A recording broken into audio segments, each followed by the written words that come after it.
Station गुरा number 116/2025 big NS 331-4-305 प्रमाणे दाखल गुन्ह्यातील चोरीस गेलेल्या सोन्या चांदीचे दागिने मुद्देमाल हा आरोपींच्या ताब्यातून स्थानिक गुन्हे शाखा अहिल्यानगर यांनी जप्त केल्यानं माननीय न्यायालयाच्या आदेशानं फिर्यादी सावळेराम कोंडाजी झुरळे या काकडवाडी तालुका संगमनेर यांच्या ताब्यात आम्ही स्वतः तसेच माननीय उपविभागीय अधिकारी संगमनेर विभाग संगमनेर यांच्या समक्ष ताब्यात देण्यात आला आहे।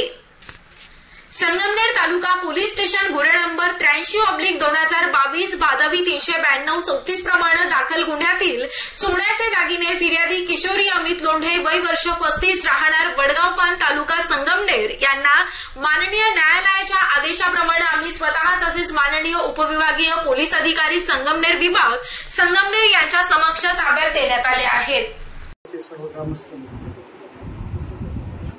यासाठी आले आहेत की आमच्या महालक्ष्मी मातेची दिनांक 8/4 रोजी चोरी झाली, त्या चोरीचा तपास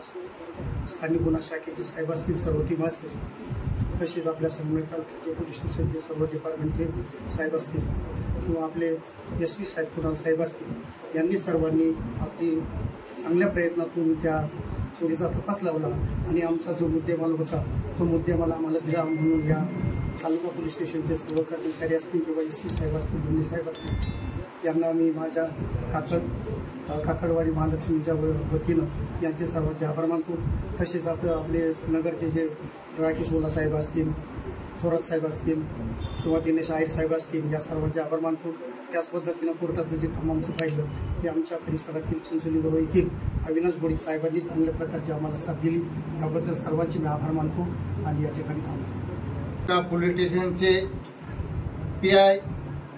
धुंगणे साहेब यांच्या अथक प्रयत्नातून हा सर्व मुद्देमाल आज या ठिकाणी परत करण्यात येतोय आणि त्यामध्ये तो मुद्देमाल परत करण्यासाठी कोर्टामध्ये